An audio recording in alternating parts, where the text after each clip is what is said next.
The series kicks off with several men aboard Navy ships, surveying a nearby island, all stating that their weapons have no chance against mysterious enemies.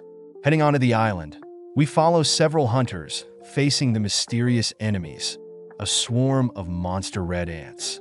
As the frontline hunters work together, they attempt to physically stall the red ants, all whilst other hunters barrage the ants with spells, but sadly the hunters are ultimately overrun by the swarm.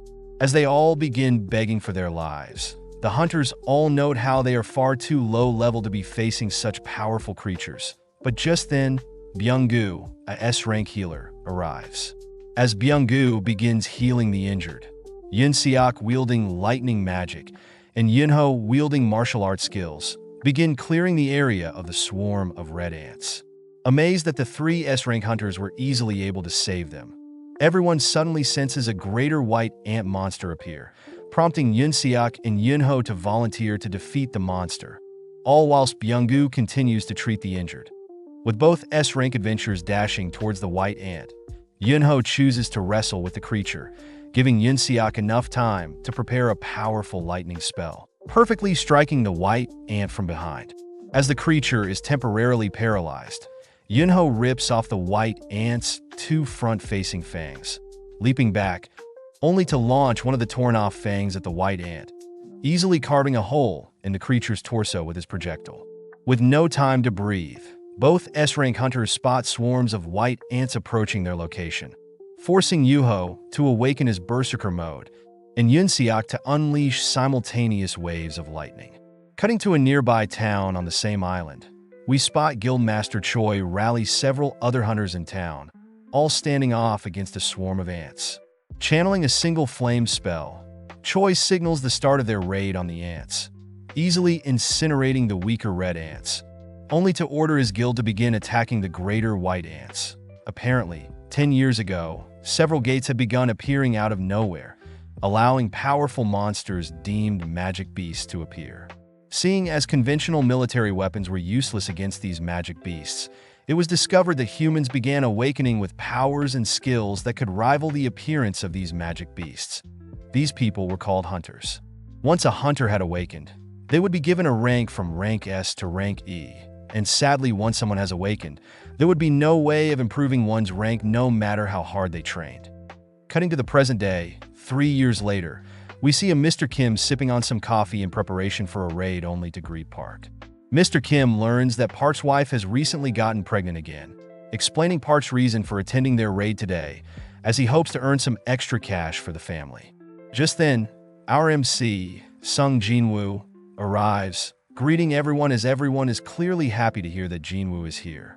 Seeing the attention Jinwoo is getting, Park asks Mr. Kim if Jinwoo is absurdly strong, but Mr. Kim corrects Park, stating that Jinwoo had been deemed the weakest adventurer ever to be discovered. And the reason everyone is happy is because they know any raid Jinwoo partakes in will be easy for them. Cutting over to Jinwoo, we see him holding the sadness from overhearing Mr. Kim and Park gossip about his weak status, but suddenly bumps into Juhee, happy to be working with her again. Cutting Jinwoo off, Juhee demands to know why Jinwoo is so covered in scars, but as they sit down, Juhee helplessly listens as Jinwoo recounts his latest raid on an E-rank dungeon, blaming himself for not being strong enough to avoid being hurt. Before Juhee can say anything, they are both called to have a group meeting. Introducing himself as Song Cheol, Song states that he will be leading their raid, since he is the most highly ranked out of their party. With the meeting over, everyone begins making their way over to a portal, all heading in one by one, leaving only Jinwoo left. Taking out a blade he was barely able to afford, Jinwoo takes a deep breath, gripping his blade tight, only to head through the portal.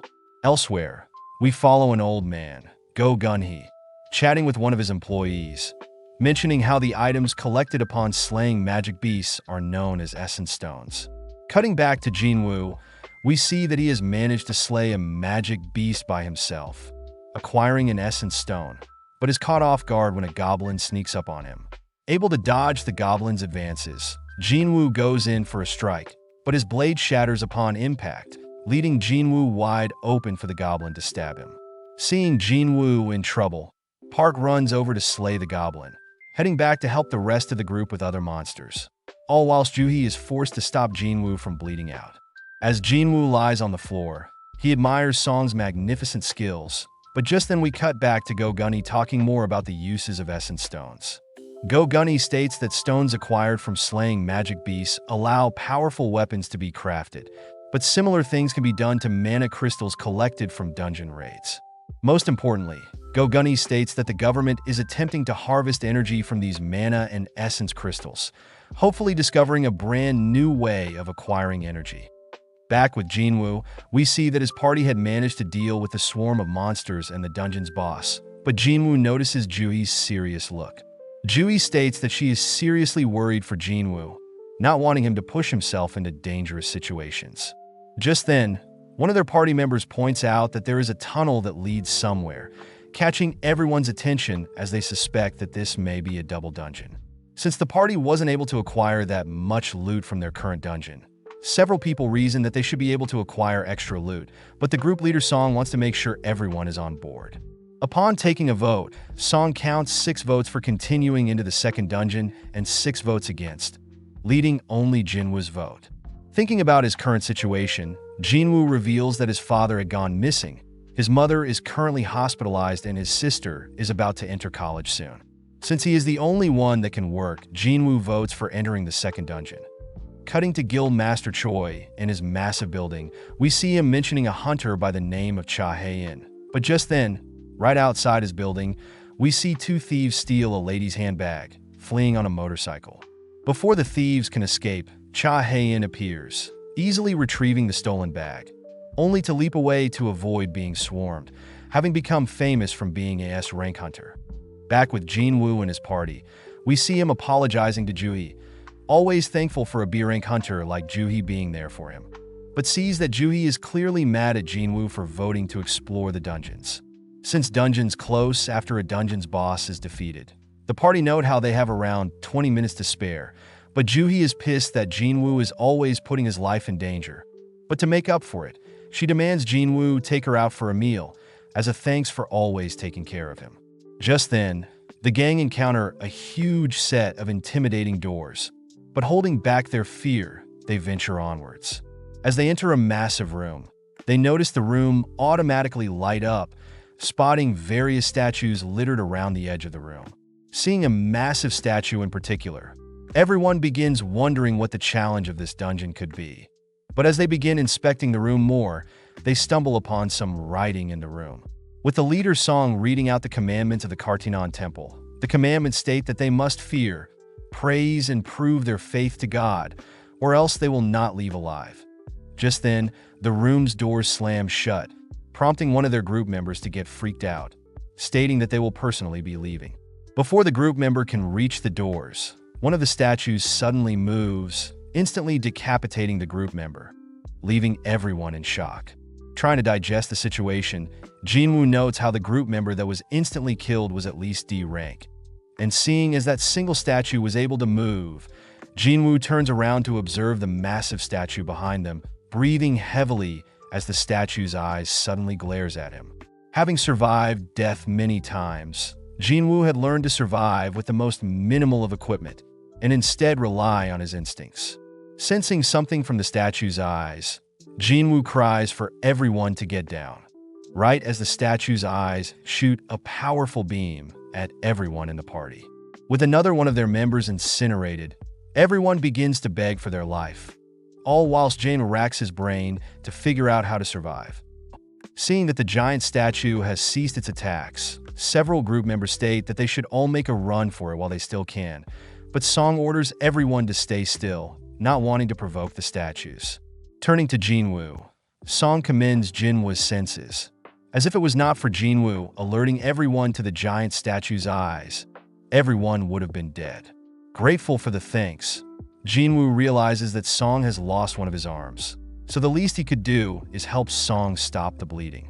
Seeing Juhi so shaken up, Song reveals that the reason a B-rank hunter like Juhi only participates in low dungeon raids is sadly due to her weak mental state to violence.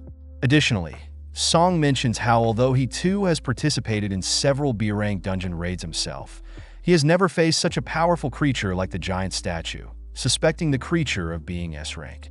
Sitting down and re-evaluating their clues carved onto the stone, Song and Jinwoo wonder if the god they must worship, pray, and believe is the giant statue before them. At the same time, Jinwoo's sister, Jaina, chats with her friend at school, who is curious about Jinwoo, wondering why a hunter like him is always so injured. With no current plan, Song and Jinwoo agree that they should wait a bit longer to hopefully see something change. At that moment, one of the party members begins to break, stating that he had recently signed with a prestigious guild and that he doesn't want to die now. Encasing himself with a wind spell, the hunter dashes towards the gate, confident that he'll make it, but instantly, the hunter is vaporized. Disgusted to see another party member helplessly die, Jinwoo wonders why the statues don't just slaughter them, suddenly realizing something.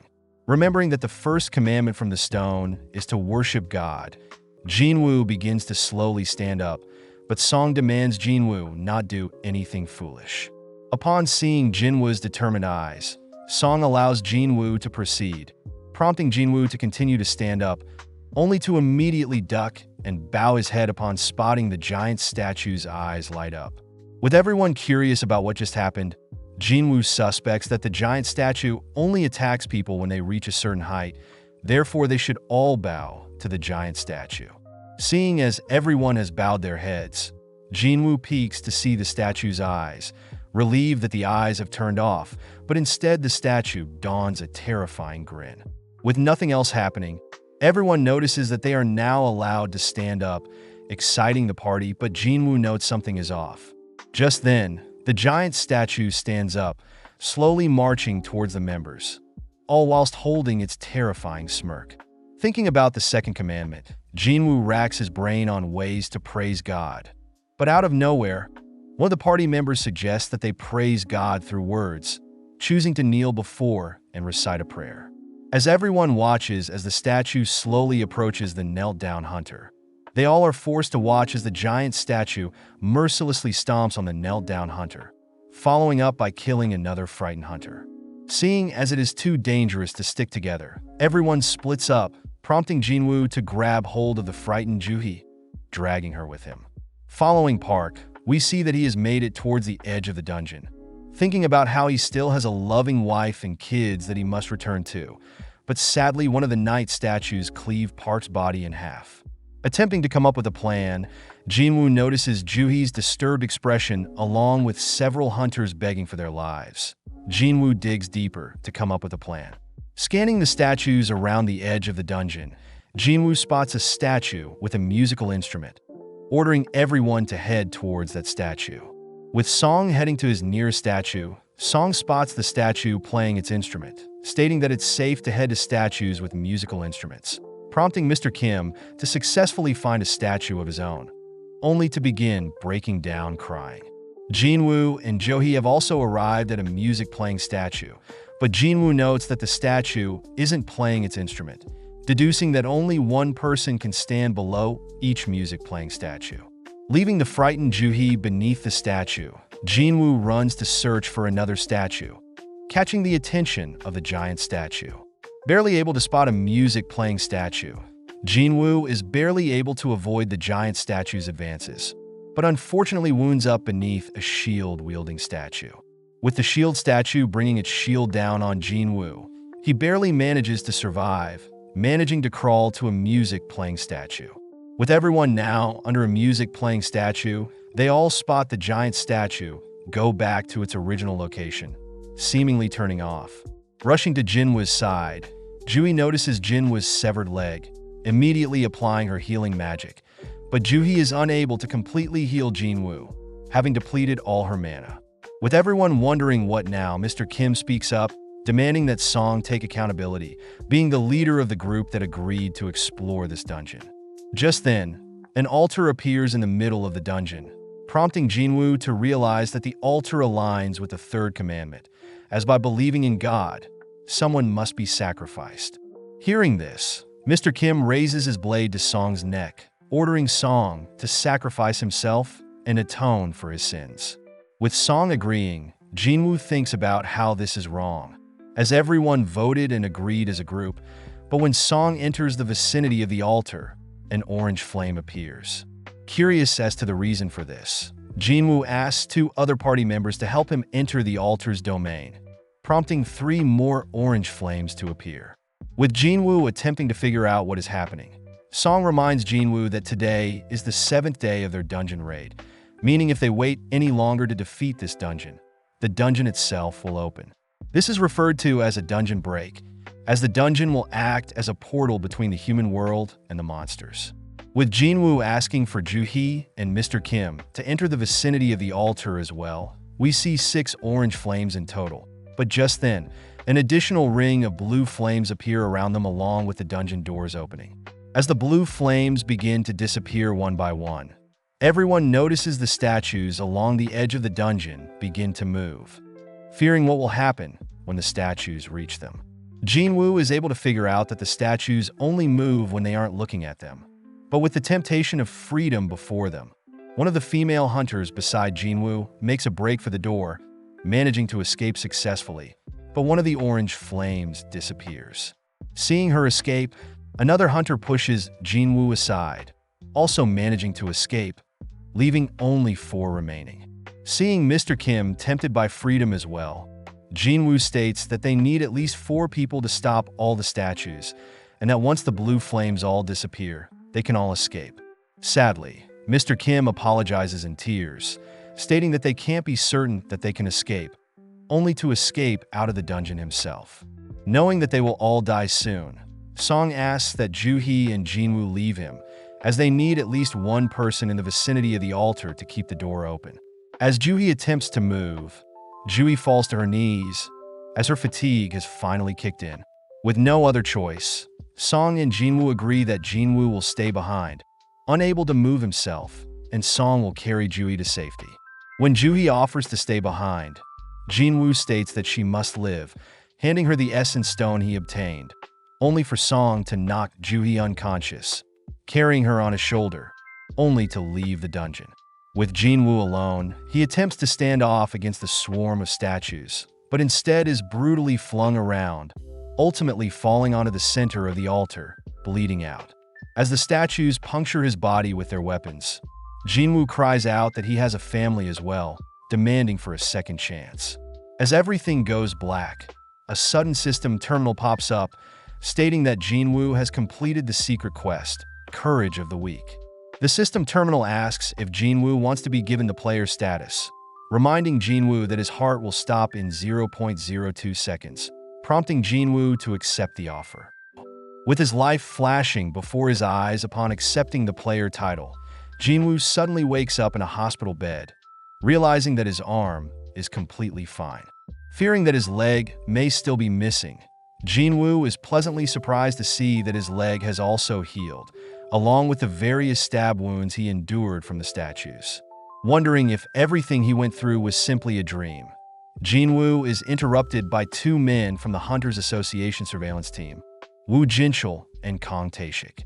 Sitting down to have a chat, Jinchul tells Jinwoo that he's been asleep for 3 days, but Jinwoo is more concerned about Song and Joo-hee. Jinchul unfortunately reveals that due to Song's arm being severed, he'll most likely have to retire from being a hunter. As for Joo-hee, she seems to be traumatized, currently undergoing psychiatric care, meaning her role as a hunter is currently on hold.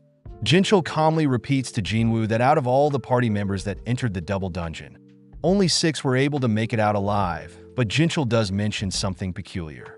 Apparently, when he along with several members of the White Tiger Guild went to rescue Jinwoo's party, they only ended up discovering Jinwoo's unconscious body, and no temple nor statues. Shocked to hear this, Jinwoo is unable to fathom what he just heard, but Jinchul reassures Jinwoo that he has no reason to suspect anything malicious went on, trusting Jinwoo and his members' words. Out of nowhere, Jinchul gets serious, asking if Jinwoo experienced a double awakening. Since it's quite well known that hunters once awakened can never improve their stats no matter how hard they train, but there have been rare cases in the past where hunters have awakened a second time, allowing the same hunters to reach the S rank. Having brought a mana measuring device, Jinchul asks Jinwoo to place his hand on the device to re-evaluate Jinwoo's current mana level. Since Jinchul heard that the statues in the dungeon were S rank and above, Jinchul deduces that the only way Jinwoo could have possibly survived was to be S rank or greater. Sadly, the reading on the device reveals that Jinwoo's mana level is still at 10, meaning Jinwoo is still an E rank hunter. As Jinchul and Taeshik leave, Jinwoo lies back in bed, trying to digest what is going on, but suddenly Jinwoo notices a system terminal pop up with several unread messages. Recognizing the terminal as the one he saw before he was forced to accept the player title, Jinwoo pokes at it, noting how it is not a physical terminal. Just then, Jaina arrives, scolding Jinwoo for being such a reckless older brother. Seeing Jaina in front of him, Jinwoo can't help but smile, happy to see his little sis. But this annoys Jaina, who states that she'll drop out of school and go job hunting if it means Jinwoo will stop having to risk his life as a hunter. Apologizing for always worrying her, Jinwoo asks if Jaina can see the system terminal in front of him, but Jaina gets confused, wondering if Jinwoo hit his head. Asking for some advice, Jinwoo learns from Jaina that he should open the messages he's received from this mysterious system terminal Jinwoo is seeing, just like a video game. With Jaina leaving for now, Jinwoo begins sifting through all the notifications, reading that the system intends to help Jinwoo get stronger, but if Jinwoo doesn't comply, he'll get punished. Stopping on his assigned daily quest, Jinwoo gets annoyed that he has to perform push-ups, sit-ups, squats, and running whilst he's still hospitalized, so Jinwoo simply lays back down, ignoring the daily quest. Cutting to Jinchul, we see him reporting Jinwoo's case to Gunny, noting how although Jinwoo didn't awaken again, it definitely is weird that no dungeon break ended up happening. That evening, we follow Guildmaster Choi, asking S-rank Cha Hae-in to participate in an upcoming B-rank dungeon raid. Apparently, since Cha was only recently a hunter, Choi states that he wants Cha to gain some more experience leading a team, reassuring Cha that all she needs to do is fight like she normally does, and that will be enough to lead the raid. Choi reminds Cha that his hunter guild is quite powerful in Japan, but compared to international guilds they are nothing. Therefore, learning ways to improve their members as a team is the ideal solution to grow stronger. That night, a huge gate begins forming in the middle of a busy road, but at the same time, Jinwoo's daily quest expires. As the system terminal begins to bug out, Jinwoo suddenly is forced awake, noticing huge amounts of shaking around his hospital bed. Having been assigned as punishment, Jinwoo awakens in a desert, turning to spot a massive poisonous centipede. Seeing a timer pop up, telling Jinwoo to survive for 4 hours, Jinwoo doesn't have time to wonder if this is a dream, running across the sand dunes in fear for his life. With the nurses in the hospital checking in on Jinwoo, they start panicking when they realize Jinwoo isn't in his room. But at the same time, as Jinwoo tirelessly flees from the various centipedes chasing him, his 4-hour time elapses, transporting him back into the hospital. Before Jinwoo collapses, he spots the system terminal congratulating him for surviving, only to reward Jinwoo. Several days later, Jinwoo gets ready for his daily quest, reassuring Jaina that she doesn't need to stress about him. Following Juhee, we see that she has been requested to help attend a D-rank dungeon raid. But since Juhee is still shaken up, she sadly declines the offer, but gets happy hearing that Jinwoo has finally awoken from the hospital. As Juhee brings a little basket of flowers for Jinwoo, she spots several nurses gossiping about Jinwoo, noting how weird it is for Jinwoo to have recently begun daily exercises. With Juhee unable to meet with Jinwoo, we cut back to Jinwoo, who has completed his daily quest for the day, learning that the system terminals are indeed real, as upon completion of his daily quest, Jinwoo is granted 3 rewards. First, Jinwoo is granted a full recovery of all exhaustion that can be used whenever. The second is skill points that can be used on any attribute. For Jinwoo, he's been placing them in strength, resulting in his body slowly growing more and more muscles. Jinwoo's final gift is a loot box, which up until now he had been receiving pins and bandages. But today he's received a mysterious key that opens a gate at Hapjeong subway station. With news of D-rank, C-rank, and B-rank gates beginning to appear more frequently around the country, we follow Jinwoo sitting beside his unconscious mother, revealed to have contracted a condition called eternal sleep. Apparently 4 years ago, Jinwoo's mother had entered the final stages of the disease, and sadly, the only thing doctors can do is keep Jinwoo's mother on life support. Working through his daily quests, Jinwoo begins thinking back on his life, having expected to afford treatment for his mother when he first became a hunter. But as Jinwoo began joining raids, he realized that he was unable to fend for himself. But now, with this opportunity to grow stronger, Jinwoo places most of his skill points into strength, heading to Hapjeong Station to enter the special gate. Having brought a weapon for safety, Jinwoo takes out the dungeon key, unlocking the dungeon, and is notified that he has entered an instance dungeon. Slowly descending the station, Jinwoo realizes that he is in a separate dimension, and that the only way to escape is to defeat the boss, or to use a teleportation stone. With no other choice but to continue deeper into the dungeon, Jinwoo arms himself with a blade, only to be stopped by 3 goblins. Not wanting to lose to these pathetic creatures, Jinwoo clashes with the 3 creatures, managing to impale one of the goblins. Feeling a surge of confidence rush over him, Jinwoo follows up, but slaying the remaining 2, happy to see that he has grown stronger. Out of nowhere, Jinwoo senses a powerful creature approaching from behind, managing to block the beast's advances, but unfortunately his blade shatters. Realizing the steel-fanged Leaken beast is far stronger than the goblins he just faced, Jinwoo begins to cower in fear. As the Leaken begins rushing Jinwoo gets pissed at his weak self, helplessly watching as the beast pounces on him. Mustering up the courage to move, Jinwoo leaps as far as he can from the Leaken, surprisingly flipping multiple times through the air.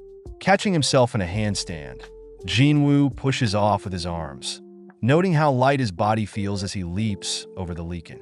As the Leaken begins dashing towards Jinwoo steals his resolve, gripping his fist as hard as he can, only to launch his fist at the Leaken. In an instant, the Leaken is flung back, surprising Jinwoo, believing that the points he put into strength is paying off. Sadly, the Leaken simply gets back up, making Jinwoo aware that it's still far stronger than Jinwoo. As the Leaken once again initiates the fight, Jinwoo relentlessly throws punch after punch, all whilst dodging the Leaken's steel jaw, but as when the Leaken gets too close, Jinwoo is forced to dodge to the side, allowing the Leaken to continue charging into a wall.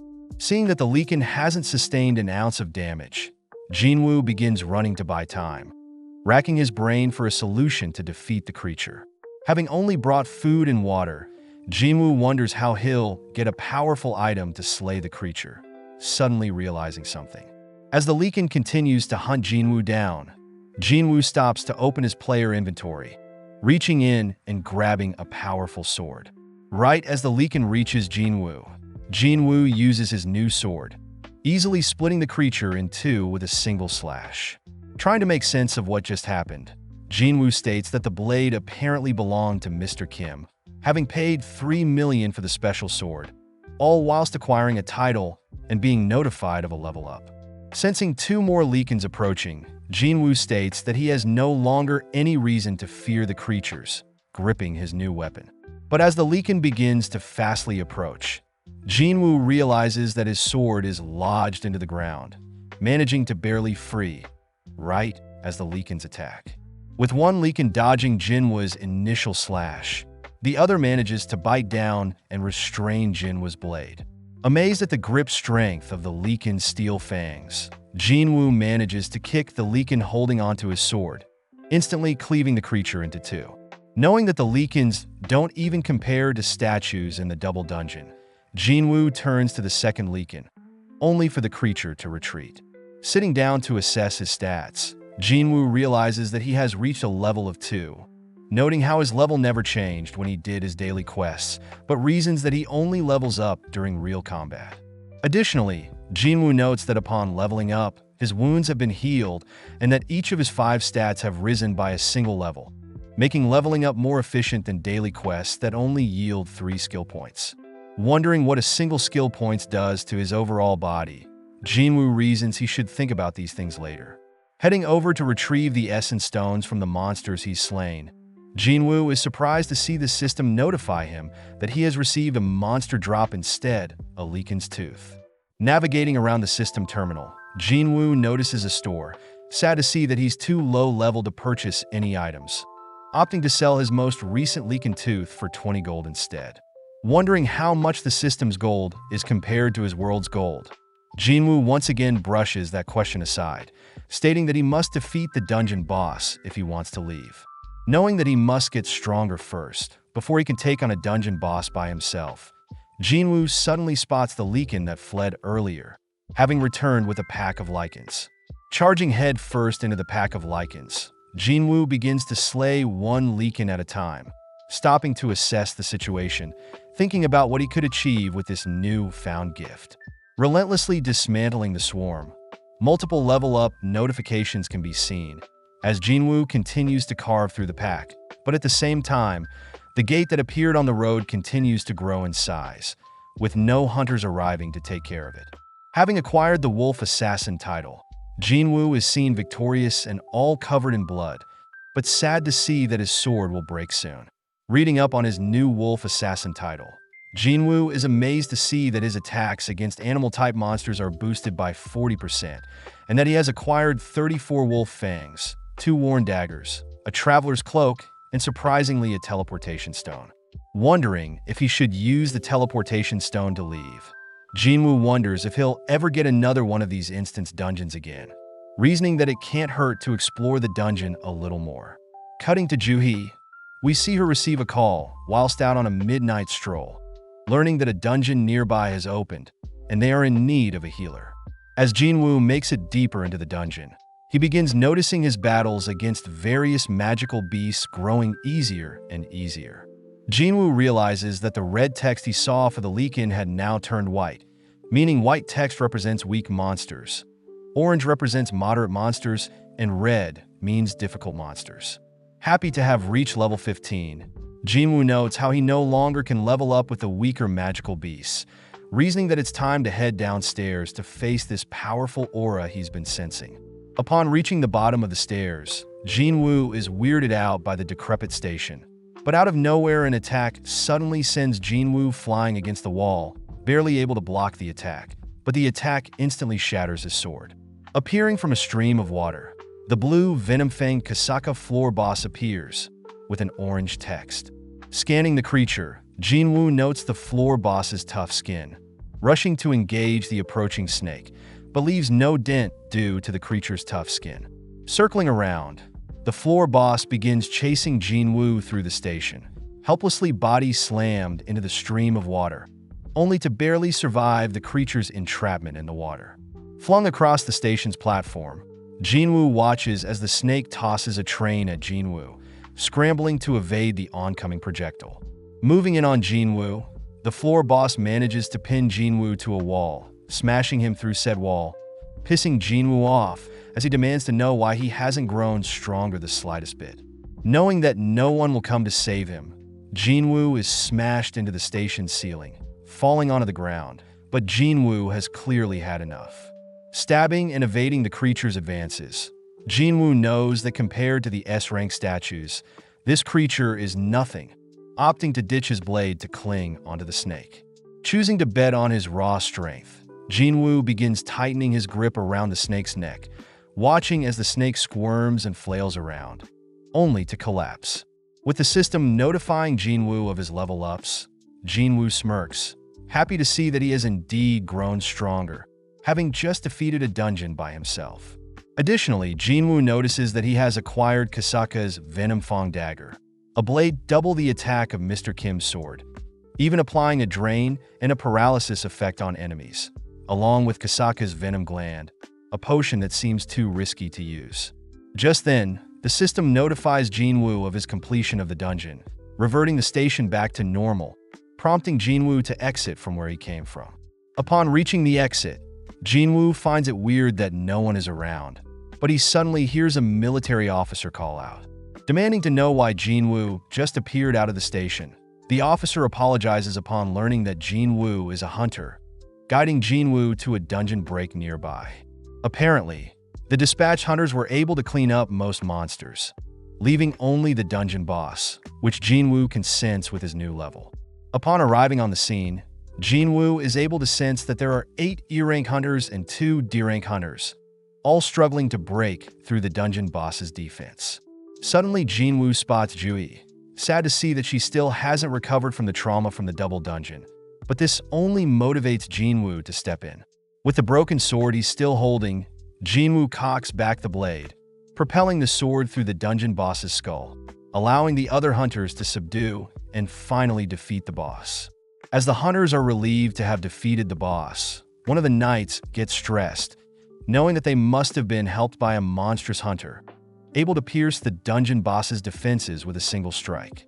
Spotting a shattered blade nearby, the hunter asks if anyone knows who the blade belongs to, but Jui manages to spot Jinwoo leaving the scene, wondering how powerful Jinwoo has become. Back in the hospital, we see two nurses gossiping about Jinwoo, amazed that he has a hot body and a cute face, all whilst Jinwoo smashes out his daily quest. Upon visiting Jinwoo, one of the newer nurses is shocked, amazed that Jinwoo's muscles are far more amazing in person. Apologizing for being shirtless, Jinwoo slips on a shirt, only to ask the flustered nurse what he can help with. Shyly, the nurse reminds Jinwoo that he'll be discharged today, asking Jinwoo to head to the front desk in order to fill in some paperwork. Happy to hear that, Jinwoo begins heading towards the front desk, but as Jinwoo leaves his room, the nurse asks for Jinwoo's phone number. Comedically, Jinwoo obliges, believing that the nurse needs his number to send him his test results. That morning, we followed an interview on a news broadcast, interviewing S-Rank hunter Baek Yunho. The interviewer remarks that Yunho is one of 7 S-Rank hunters in the country, asking what it must be like for hunters to hone their skills and to put their lives on the line when exploring dungeons. Pleased by the question, Yunho states that the sole existence of a hunter is to explore and train, relating back to a time when he was a firefighter and that he needed to master the craft in order to ensure no one gets hurt. At the same time, we see Jaina impressed by Yuho on the television, but seeing as she'll be late for school, she begins rushing out of her apartment. Running into Jinwoo, Jinwoo reminds Jaina to be careful on her way to school, but having not seen Jinwoo in a while, Jaina asks Jinwoo if he's been working out. Walking towards Jinwoo, Jaina is shocked to see Jinwoo has also grown taller, which Jinwoo didn't notice.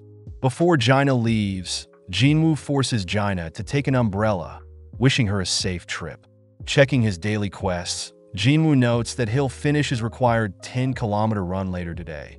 Checking out his own body, Jinwoo speculates that if he continues to put his points into strength, he'll probably become a bodybuilder. Knowing that he still has 12 skill points to use, Jinwoo notes how he should play some agility, thinking that vitality and perception could be helpful as well. But as for intelligence, Jinwoo wonders when he would have to use magic. Placing his points into strength, agility, and perception, Jinwoo suddenly gets a call from his landlord, realizing that he needs to pay this month's rent. Promising to pay soon, Jinwoo begins searching for dungeon raids he can join in on, noting how he has to raid higher-ranked dungeons to earn more money. Jinwoo thinks his ability to endlessly grow seems like a skill that no one has ever heard of, therefore Jinwoo states that he better keep this cheat skill a secret until he can at least grow stronger. Spotting an enticing raid, Jinwoo jogs to his destination, finishing the 10 kilometers along with meeting up with his raid party. Greeting Hwang Dong-suk, some of Dong-suk's members recognize Jinwoo, yelling that Jinwoo is known as the weakest hunter in the world, but Dong-suk asks Jinwoo to ignore them, apologizing for their rude remarks. Going over the rules, Dong-suk states that they'll be raiding a C-rank dungeon and they need a minimum of 8 hunters, with half needing to be at least C-rank. Dong-suk states that Jinwoo's role is to solely fill a slot, promising Jinwoo to still pay him 2 million for participating, prompting Jinwoo to scan the other hunters, noting how there are 4 C ranks and 2 D ranks. Dong-suk asks Jinwoo to help carry a bag filled with food, spare clothing, gear, and med kits, but Jinwoo realizes that their party doesn't have a healer, learning that since it's hard for independent raids to acquire a healer. Sensing something suspicious about this amazing opportunity, Jinwoo agrees to sign a contract, but suddenly spots Yu Jinho, a 21-year-old D-rank hunter. Seeing Jinho's gear, Jinwoo realizes that Jinho must be from a very wealthy family, but nonetheless, everyone begins heading into the dungeon. Upon confirming that the dungeon is C rank, the party heads through the portal, prompting Kwon to light up the dark dungeon with some light magic. As the party begins heading through the dungeon's cave, They all note how there are no glowstones, rocks that faintly light up dungeons, which are different from essence stones from monster drops and mana stones that people normally mine. With several minutes passing, the party gets weirded out, wondering why they have yet to run into any magical beasts. Running into a location filled with holes, everyone begins sensing a strange aura approaching, all beginning to brace for whatever is to come. Racking his brain for what the enemies could be, Jinwoo deduces that they are up against insect-type monsters, alerting everyone that the creatures are approaching from above. With Dong-suk activating his taunt skill, Dong-suk draws the attention of all the insects, ordering his men to protect Kyunwon, who begins channeling a fire spell. With several seconds passing, Kyunwon manages to unleash the powerful fire spell, giving the rest of the party courage to slaughter the insects. Seeing Dong-suk and his men slay the ants, Jinwoo praises the hunter's coordination, but still notes something strange about the situation. Turning to Jinho, Jinwoo notes how his expensive gear is keeping Jinho alive, but as Dong-suk and his members finish up the insects, he thanks Jinwoo for alerting them to the attack. As Dong-suk and his men inspect the bodies of the insects, they realize that the insects have bite marks that imply a greater monster must have terrorized the insects prior, but Jinwoo spots Dong-suk acting strange, warning Jinho to be wary of the others. As everyone continues deeper into the dungeons, Jinwoo begins thinking about the conditions of this raid, finding it weird that Dong-suk's independent party seems quite strong, but refuses to accept healers and has a reputation of recruiting strangers for every dungeon raid. Finally, encountering a web-filled section of the dungeon, Dong-suk begins carving through the webs, prompting Kyunwon to light up the dark tunnel, revealing a massive pile of mana crystals. Seeing the tons of mana crystals, Dong-suk states that he's hit gold, estimating the mana crystals total around 1 billion, wanting to use the money to catch up to his younger brother. Realizing something, Jinho asks to see Jinwoo's contract, confronting Dong-suk as Jinho had realized that Jinwoo's contract had specified that Jinwoo won't be getting any drops from mana crystals and only monster drops. Changing the topic, Dong-suk promises to pay Jinwoo properly, but first they need to mine the mana crystals before defeating the giant spider dungeon boss. Asking his men to grab mining equipment, Dong-suk hears his men apologize for forgetting the mining tools elsewhere in the dungeon. Scolding his men for being so forgetful, Dong-suk asks Jinwoo and Jinho to stay and watch the dungeon boss, ignoring Jinwoo's concerns, as Dong-suk states that they should trust his orders. As Dong-suk and his men leave, Jinwoo finally places the pieces together, knowing that Dong-suk and his men total to 6, exactly 2 men below an 8-party raid. Additionally, since Dong-suk has raided other C-rank dungeons before, it's strange for Dong-suk to recruit strangers. But just then we see Dong-suk order Kyunwon to seal off the dungeon entrance, trapping Jinwoo and Jinho with the dungeon boss. Flashing back, Jinwoo is reminded of a time when Song had told him about scummy hunters that would purposely get other party members killed in a dungeon, in order to take more loot for themselves as things that happen in the dungeon can't be tracked down. With the noise from various rocks blocking Jinwoo and Jinho's escape, we see the dungeon boss slowly descend, but as Jinwoo thinks back on how much stronger he's gotten, Jinwoo equips his dagger, stepping up to confront the dungeon boss. Back outside the gate, we see Dong-suk and his men leave the portal, hearing his men ask him why they didn't just slay Jinwoo and Jinho. Dong-suk reminds his men that fighting near the spider boss would have woken the boss up, so by letting the spider eat the two, they can go in and mine all the mana crystals for themselves. Dong-suk notes how there were other entrances on the ceiling in the boss room, so they can enter and exit through them once the dungeon boss has settled down. But as they wait, Dong-suk states that in case they aren't able to gather enough mana crystals, they can always steal Jinho's rare gear. Crouching down and browsing through his phone, Dong-suk wonders which rich family Jinho belongs to, reasoning he should attend the kid's funeral, but suddenly asks Kyuwon if he could beat the dungeon boss himself, happy to hear that Kyuwon agrees that they would need their entire army to slay such a creature. Cutting back to Jinwoo and Jinho, Jinho advises Jinwoo to flee instead of facing the boss, revealing that the spider dungeon boss is at least C rank, and it would take an upper C rank or even a B rank hunter to solo such a boss. Knowing that Jinho is correct, Jinwoo remembers how the snake and the golem bosses were D rank, meaning he might not stand a chance against the spider dungeon boss, but Jinwoo can't help but feel calm, smirking as he wonders how strong he is now. Currently level 18, Jinwoo grips his blade, dashing towards the spider, only to swiftly pass through it, striking it a couple of times. At the same time, we see Gunhee chatting with Jinchul, having finished a draining meeting, asking if Jinchul could clear up his schedule, needing a break from all the press. As the dungeon boss begins striking back, Jinwoo evades each strike, heading to cut off one of the spider's legs, but is forced to retreat when his blade doesn't even scratch the spider's leg. Knowing a single strike from the spider will end him, Jinwoo begins ducking and weaving below the spider's body, trying to find an opening, but as Jinho watches on, he gets terrified, noting how Jinwoo can't be E rank. Jinho suspects that Jinwoo is a false ranker, someone that is able to manipulate their magic power, purposely placing lower than expected in order to hunt for fun. As Jinho falls to his knees powerless, Jinwoo continues to hack away at the spider, but is stuck, unable to break through the spider's thick exoskeleton. With his fatigue already at 57, Jinwoo confirms that his daggers have paralysis and drain on them, realizing that he'll need to use them to defeat the boss. Dashing forwards, Jinwoo realizes he can target the weaker spots of the spider to apply the debuffs, but suddenly senses something dangerous, leaping back, just avoiding the spider's acid spit. With another of the spider's trump cards revealed, Jinwoo knows that he'll lose if the fight draws out longer, opting to use his new dash skill. With a single cast of dash, Jinwoo appears above the spider, managing to impale and apply his dagger debuffs to the spider, but instantly the spider nullifies the debuffs.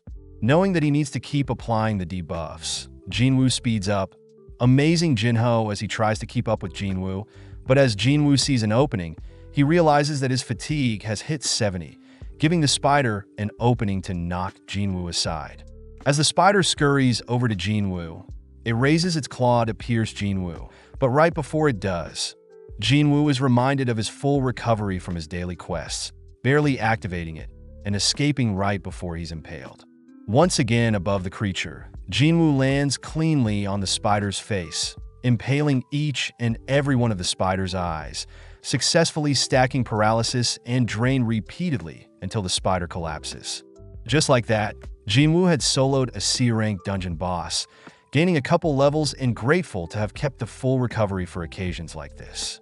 Amazed and terrified at Jinwoo's potential, Jinho watches as Jinwoo retrieves the dungeon boss essence stone, politely offering to carry all the gear, handing Jinwoo some water only to begin mining some mana stones. Weirded out by Jinho's sudden change in attitude, Jinwoo spots Dongsuk and his party arriving in the boss room through an entrance in the ceiling, all wondering who defeated the dungeon boss. At the same time, we see Gunhee and Jinchul sparring, with Gunhee nonchalantly parrying and blocking each of Jinchul's strikes, only to land a powerful punch on Jinchul. Checking to see if Jinchul is okay, Gunhee thanks Jinchul, as he needed to relieve some stress, reminding Jinchul that relying solely on one's hunter skills is foolish, as it's important to hone one's mind and body normally. Back with Jinwoo, we see Dongsuk and his men confirm that the spider boss had been defeated, revealing that they know Jinho is the son of Yu Myung-han, the head of the Eugene Construction Company. Curious as to why Dongsuk is mentioning that now, Jinho is horrified to hear Dongsuk offer him to join them, asking Jinho to kill Jinwoo. Dongsuk reasons that if Jinho was the one that soloed the dungeon boss, then it must mean that Jinho's gear has special enchantments that even Dongsuk and his party may have trouble with. Seeing Jinho hesitate, Dongsuk states that he can either accept his offer, or he can die here with Jinwoo. Seeing Jinho slowly approach Jinwood, Dongsuk is happy to see Jinho is choosing to slay Jinwoo, but is shocked when Jinho has decided to fight alongside Jinwoo. With no other choice, Dongsuk and his men begin slowly approaching Jinwoo and Jinho, asking if they have ever slayed another human before, but just then, Jinwoo gets an urgent quest, ordering Jinwoo to slay the 6 entities with immense bloodlust, or else Jinwoo will receive a punishment. As Kwon fires a spell at Jinwoo, we cut to Heejin meeting up with some friends, heading to a cafe to catch up. Hee-jin notes how she, along with other White Tiger Guild members, are doing nothing noteworthy, asking Gina about her training with Cha, as they are both Hunter Guild members. Gina states that Cha is beyond this world, easily defeating A-rank monsters that would normally be quite hard for her. Even Kahoon, the leader of her party, was amazed, but Gina asks if Chul, the leader of Jinny's party, is any good. As the girls gossip about the suspiciously high death rates in dungeon raids recently, we cut back to Jinwoo, barely alive from the projectile Q-on had landed on him. Reminded of the betrayal he felt at other humans, Jinwoo wonders if the urgent quest is the system's way of helping him, prompting Jinwoo to slowly get up, trudging over to Dong-suk and his men. Seeing Jinwoo pathetically waddle towards them, Dong-suk and his men feel sorry for Jinwoo, but suddenly see Jinwoo acting possessed. Having heard enough, one of Dong-suk's men, Juntae, leans on Jinwoo, mocking Jinwoo's pathetic act, but Jinwoo silences Juntae, conjuring his dagger, only decapitating Juntae with a single slash. Horrified, Dong-suk notes how Juntae was a D rank, but Jinwoo only thinks about how he must kill these men in order to survive. As three of Dong-suk's men rush and fire projectiles at Jinwoo, Jinwoo instantly impales two of the attackers, applying paralysis and drain to both men, following up by cutting down the third man, only to slay Q-on as well. With only Dong-suk left, Dong-suk immediately casts reinforcement, deducing that Jinwoo's dagger has special debuffs, stating that his fortified body should now withstand Jinwoo's dagger. Sadly, Jinwoo simply dashes in close, grabbing and slamming Dong-suk's head into the ground.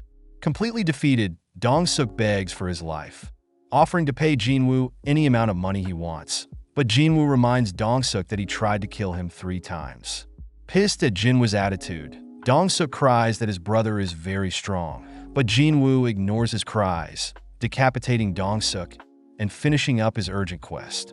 As the dungeon begins to close, Jinwoo and Jinho report their raid to Association Worker. But as Jinho fills the lady in on everything, Jinwoo checks out his rewards for completing the sudden quest, shocked to be given the skill Murderous Intent, a skill that weakens all abilities of the enemy. Having lied to the lady, Jinho is forced to claim all the glory, but as the lady leaves, Jinwoo states that he's happy to have given Gina an umbrella, all whilst we cut to Dong-suk's younger brother, staring off into the distance. Cutting to Jinchul, we see him receive a report on the recent dungeon raid, where Dong-suk and his men were killed, but the C-rank dungeon was still completed. Jinchul hears that Jinho was carrying very expensive gear, reasoning that it was Jinho that took care of the boss, but is surprised to hear Jinwoo was also a part of the raid, realizing that Dong-suk's younger brother, Hwang Dong-soo, may show up.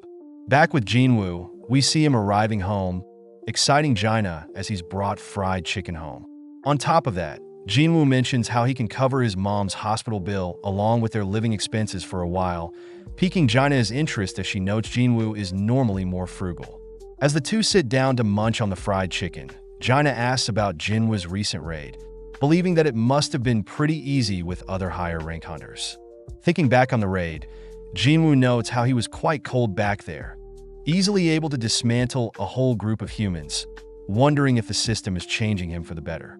With Gina calling out to Jinwoo, Jinwoo apologizes for zoning out, knowing that if he's forced to go through such a traumatic event again, he won't hesitate, as he needs to get stronger to protect his family. As Jinwoo cracks open and sips a beer, a system terminal pops up, stating that it has detected a toxic chemical entering Jinwoo's body, instantly removing it after a few seconds. Amazed, Jinwoo chugs the rest of his beer, heading to his room, but teases Gina for eating too much. Now alone, Jinwoo experiments with a few more beers, impressed that he's not getting drunk at all, but realizes that it's a reward from surviving the double dungeon. Health and longevity buff allows immunity to all toxins along with improved regeneration capacity, which explains why Jinwoo's limbs came back after reviving as a player. As Jinwoo rests for the day, Gina notifies Jinwoo that a man by the name of Jinho is asking to meet with Jinwoo. But before Jinwoo leaves, Gina scolds Jinwoo for drinking too much, which Jinwoo reassures Gina that he's perfectly fine. Meeting up at a nearby cafe, Jinho thanks Jinwoo again for saving his life, which Jinwoo says is fine, happy to have received a good chunk of the essence stones to sell. Jinwoo asks if Jinho had revealed what really happened in the dungeon, but Jinho states that the violence was all in self-defense, so he hasn't told anyone yet. Just then, Jinho reveals that he wants to start a strike team, which Jinwoo immediately declines, anticipating that Jinho is asking him to join. Before Jinwoo leaves, Jinho reveals that he wants to start his own guild, and that they need only 19 more raids to be certified. Interested, Jinwoo learns that Jinho is in desperate need of manpower, wanting to start his own guild knowing that he'll inherit his father's company soon.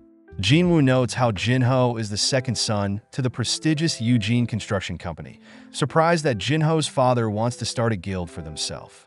Jinho reveals that his father intends to have a S-rank hunter as their guild leader, but Jinwoo reminds Jinho that all 7 S-rank hunters in Korea are busy, with a former S-rank healer, Min Byung-yu, already retired.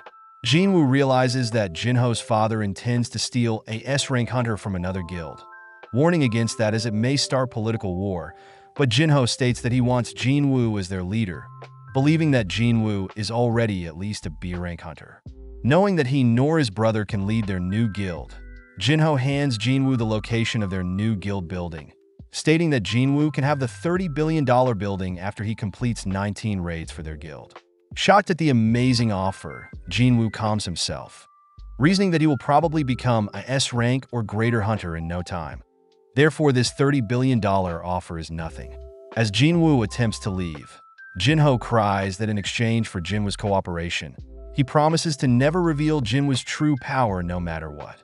That night, we cut to Hwang Dong-soo, asking his assistant Laura about the details of his older brother Dong-suk's death.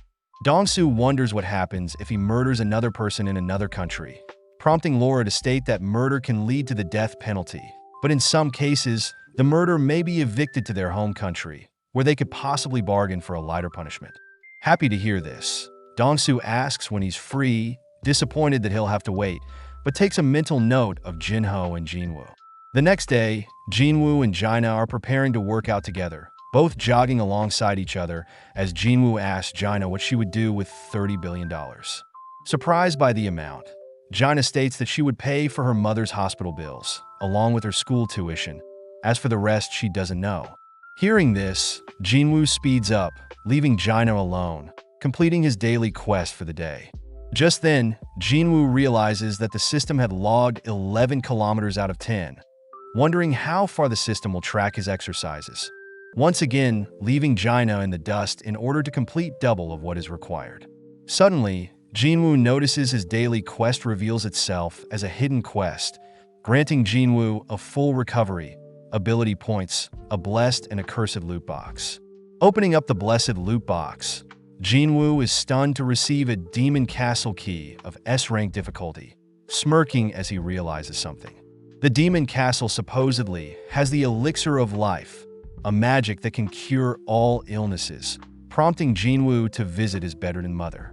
Seeing as this is a no-brainer, Jinwoo uses the demon key, opening up a massive door, thinking about how powerful his enemies will be. Knowing that he's quite scared, Jinwoo states that he still has the teleportation stone from the previous instance dungeon, keeping it close as an escape option. Just then, a powerful creature roars, drawing Jinwoo's attention as it approaches Jinwoo, deemed Hell's gatekeeper Cerberus. Knowing that he needs to get stronger, Jinwoo equips his dagger, dashing forward and attempting to cut off Cerberus's leg, but leaves only a scratch, following up by barraging the creature with slashes, but still no damage. Activating his murderous intent, Jinwoo attempts to scare the creature, but Cerberus replies with a roar, instantly canceling out Jinwoo's intimidation skill. Moving in close, Jinwoo drives his dagger into Cerberus's nose, applying paralysis and drain, but Jinwoo is forced back when Cerberus instantly cleanses all debuffs, following up by tearing off Jinwoo's left arm. Terrified that Cerberus took away a third of his life, Jinwoo spots Cerberus activate its rage skill, doubling all its stats, only to be shocked when Cerberus's attacks become hard to read. Having already lost half of his health, Jinwoo is forced to use a full recovery, restoring his lost arm along with his health points, dashing forward to strike back. As Jinwoo attempts to fight back, he He soon realizes that Cerberus is too quick, forced to flee as Cerberus lands hit after hit, taking Jinwoo closer and closer to zero health. All while the system continues to alert Jinwoo of his health dropping too low. Knowing that he should leave, Jinwoo takes out the teleportation stone, but before he can use it, Cerberus appears, knocking Jinwoo back and separating him from the teleportation stone. Now forced to hide, Jinwoo remembers the system's shop, purchasing 3 health potions that heal 100 health points each. Looking through his inventory, Jinwoo spots the venom drop from defeating the snake in the instance dungeon.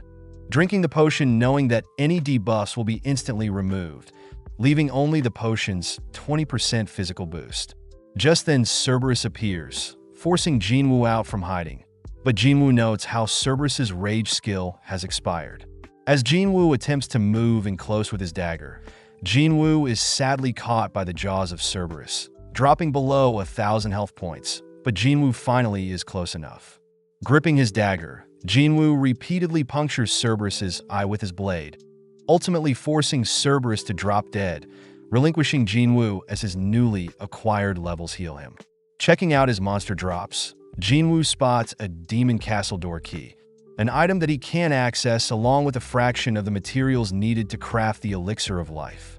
Knowing that he'll surely die if he enters the Demon Castle now, Jinwoo sets a goal of getting stronger first, before he returns to complete the elixir of life. Returning to his mother's side, Jinwoo can't help but be fixated on the elixir of life, wondering if this is the answer he's been looking for to awake his mother from her slumber.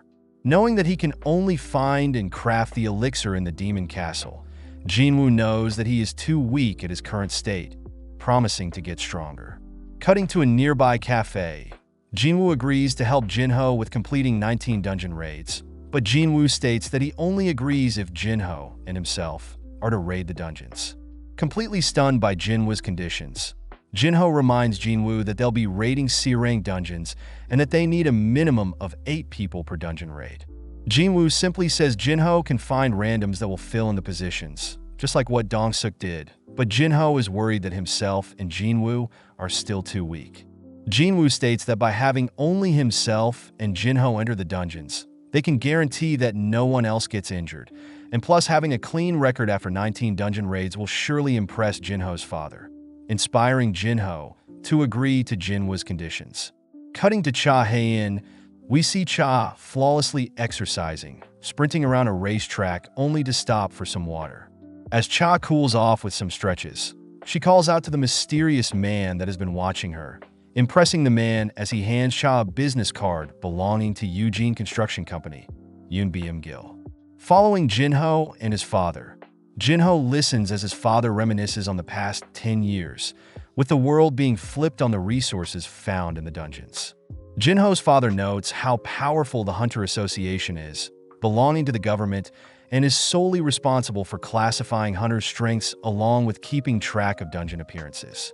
Even though the Hunter Association is influential, Jinho's father states that the 5 guilds, the Hunter Guild, the White Tiger Guild, the Fiend Guild, the Fame Guild, and the Knights Guild are way more influential, able to amass huge amounts of resources.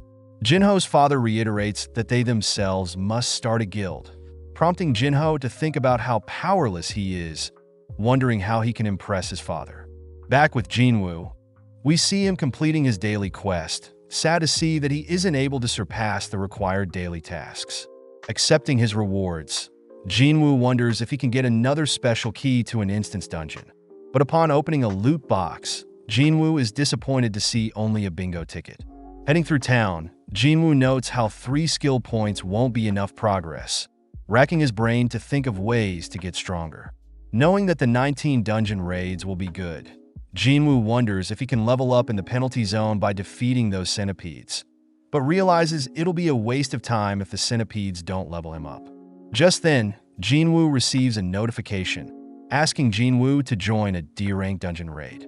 Hesitant that he'll accidentally reveal his true power to others, Jinwoo realizes that he doesn't have time to waste, accepting the raid opportunity.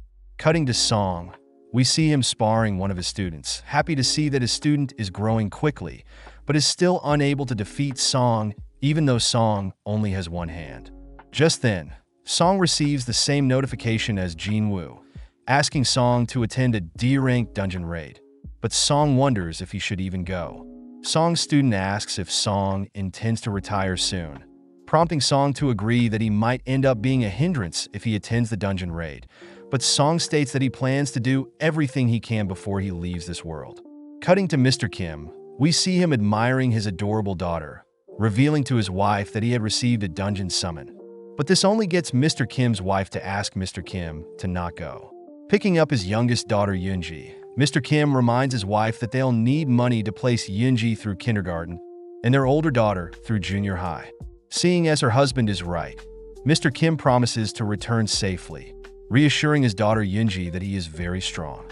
That evening, we see Baek Yunho scolding Choi Jong-in for pushing his media interview onto him, but Choi simply brushes it off, complimenting Yunho for being so inspiring on the news. Changing topics, Baek asks Choi what he wants to discuss, receiving some documents from Choi. Choi states that he has found several people form the Eugene Construction Company, trying to steal some of his hunters, which Baek reveals Eugene Construction is doing the same to him as well, demanding to know what Choi wants from him. Cutting to Joo-hee, we see her curled up in her room, chatting with her mother, who begs Joo-hee to give up the life of a hunter, but this infuriates Joo-hee. Joo-hee promises to not be a burden, stealing her resolve as she accepts a D-rank dungeon raid. Back with Cha, we see her heading to Choi's office, greeting Baek as he exits Choi's office, reporting that she was approached by a Eugene construction worker earlier that day. Choi is happy to hear that Cha has refused to join Eugene Construction's new guild, but Cha wonders what Choi and Baek were talking about. Following Baek as he sits at a bar, it's revealed that Choi had reminded Baek of the Jeju Island raid, stating that after the third failed attempt, no one has attempted the raid since. Choi utters that he plans to conquer the island once and for all, asking Baek to grow stronger, which prompts Baek to remember a terrible memory, seeing his S-rank friend Yoon Seok torn to pieces by the ants. At the same time, we see a mysterious old man asking another suited man to kill someone for him. The next day, we see Jinwoo preparing to leave, telling Jaina he'll be back soon, but Jaina voices how much Jinwoo has changed. Seeing Jinwoo leave, Jaina asks if Jinwoo needs to bring any equipment, but Jinwoo says it'll be quick. At the same time, we see Song heading towards the dungeon location, revealed to have awakened as a mage, even though he specializes in using a sword, but his swordsmanship can't harm any magical beasts. Just then, Song runs into Jinwoo, barely able to recognize Jinwoo, amazed at how mature he has grown. Song wonders what happened to Jinwoo's severed leg, believing that a high-ranking healer must have healed his leg, compared to Song, who was unable to receive treatment in time for his arm. As they both head towards the dungeon, Jinwoo helps Song enter the area, but they are both shocked to see that Joo-hee, Mr. Kim, and Kong are there as well. With Mr. Kim and Kong unable to look at Jinwoo, Song acknowledges that he too would be guilty after abandoning Jinwoo in the dungeon. Before Joo-hee and Jinwoo can catch up, a sudden black van pulls up, outstepping several criminals in orange jumpsuits, only to begin catcalling Joo-hee. Before the criminals can say another word, a Hunter Association worker, Kong Tae-shik steps in, silencing the men. Jinwoo and the others learn that criminals plan to help the hunters complete the dungeon raid due to the lack of manpower, and in exchange the criminals' sentencing time will be reduced. Fortunately, in case the criminals go crazy, Kong will step in and handle the criminals, being a B-rank hunter. Feeling something off with the situation, Jinwoo asks Joo-hee to not go on the raid, but Joo-hee states that she'll follow Jinwoo. Just then, Kong introduces himself to Jinwoo and Song, asking who'll be the raid leader. Turning to Jinwoo, Song asks if he can be leader again, apologizing to Jinwoo for his previous raid and promising to take the utmost precaution this time. With Mr. Kim and the others also agreeing to elect Song as the leader, we see Kong eyeing down Jinwoo, only for Song to rally the party to start the raid. Within the dungeon, the criminals begin running wild, gleefully slaughtering various goblins, shocking Song as he wonders who truly are the monsters. With Song brandishing a powerful fire spell and Jinwoo finishing off the last goblin, Song compliments Jinwoo for improving his attacks. Noticing Jinwoo's dagger, Song asks where Jinwoo acquired it, followed by Jui joking that Jinwoo hasn't gotten injured yet, which Jinwoo plays along. Focusing in on Jinwoo, Song confirms that Jinwoo has truly changed, having a more confident and powerful aura. But all whilst this happens, Taeshik continues to monitor everyone. As everyone continues deeper into the dungeon, they eventually run into a three-way fork in the dungeon, which Taeshik recommends that they can speed up the dungeon raid if they split up. As Taeshik and Song agree to have Taeshik gather the criminals and head down the right path, Jinwoo makes use of his heightened senses, able to sense that the dungeon boss is on the left path, suggesting that Juhi and Song head with him to the left path. With the remaining heading down the middle path, we see Taeshik glaring at Jinwoo right before everyone parts ways.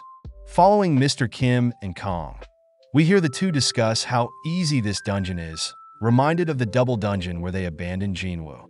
Having made up his mind, Mr. Kim states that after the mission is over, he'll personally apologize to Jinwoo for abandoning him, having been using his family as an excuse. But now, if he wants to continue priding himself as a hunter, Mr. Kim must own up to his wrongdoings. With Kong wondering if Jinwoo will forgive them, Mr. Kim states that it doesn't matter, but just then we cut to Taeshik and the criminals. As the criminals mercilessly clean up the goblins, Taeshik mentions how the monsters are too weak, asking the criminals if they would be able to slay humans just like they would magical beasts. It's revealed that Taeshik was contacted recently by a father of a victim of the three criminals, learning that the criminals had led the father's daughter to end her own life, and the father's wife to be traumatized by the loss of their daughter. The father begins to grow infuriated, having learnt that the three criminals will be released soon, being able to shorten their sentence by participating in dungeon raids as skilled hunters.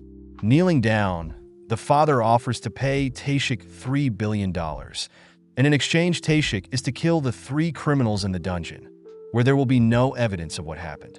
In the present, Taeshik coldly glares at the criminals, announcing that he'll cover up the criminals' deaths by saying they were killed by 100 goblins.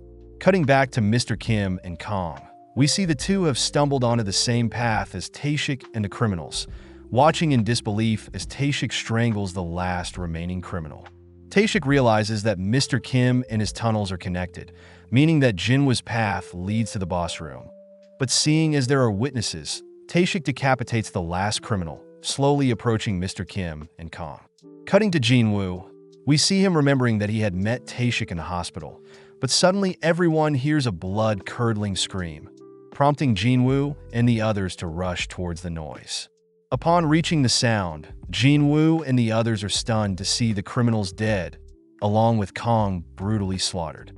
Just then, Jinwoo hears someone breathing, realizing that Mr. Kim is still alive, prompting Juhi to rush over and begin healing Mr. Kim.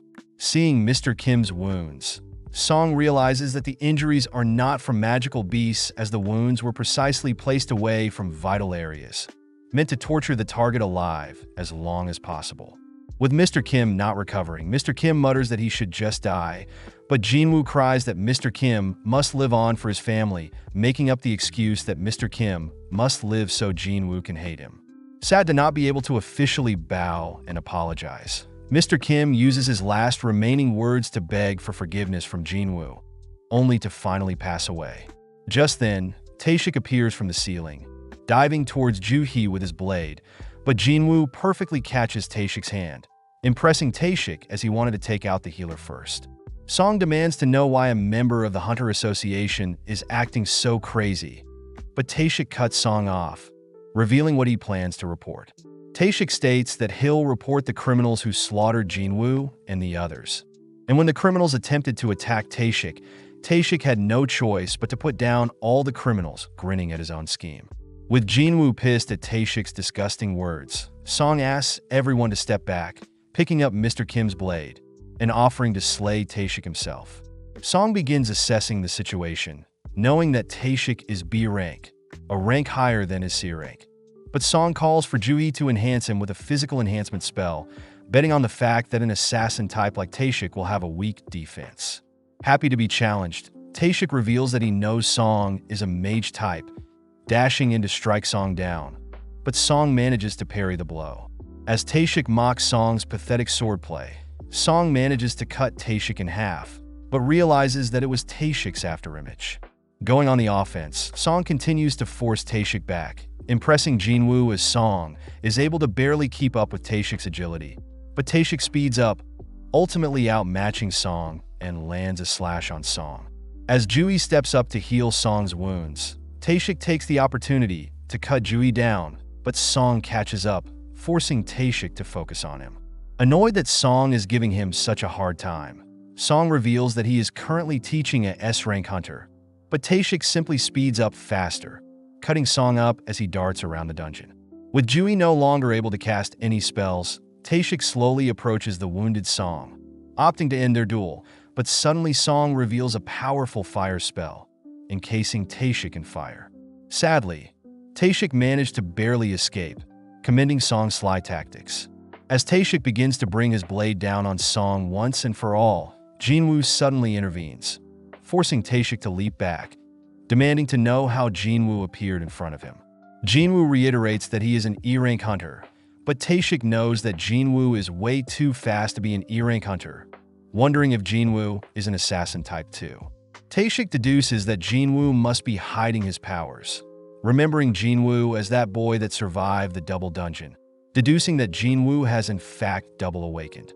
As Taeshik gets serious, Jinwoo demands to know Taeshik's true motives, prompting Taeshik to reveal that he was hired to slay the criminals that hurt an innocent civilian. Jinwoo ignores Taeshik's lies, demanding to know why Taeshik tortured Kong and Mr. Kim, asking Taeshik to reveal his true motive. As Taeshik puts on a disturbing grin, it's revealed that Taeshik had purposely joined the Hunters Association as he loved killing people over magical beasts.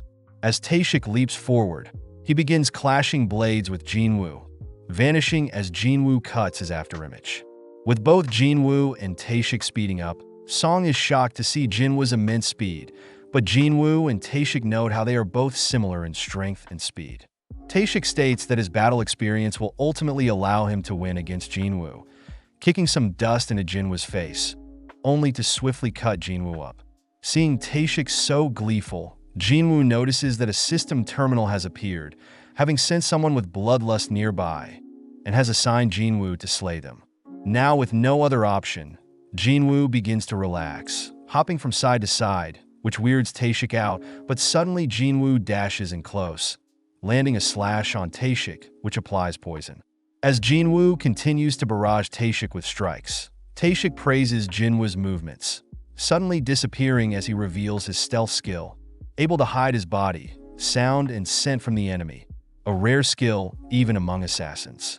Taeshik mentions that no one has lived after seeing his stealth skill, able to land a strike on Jinwoo's leg, bringing Jinwoo to his knees.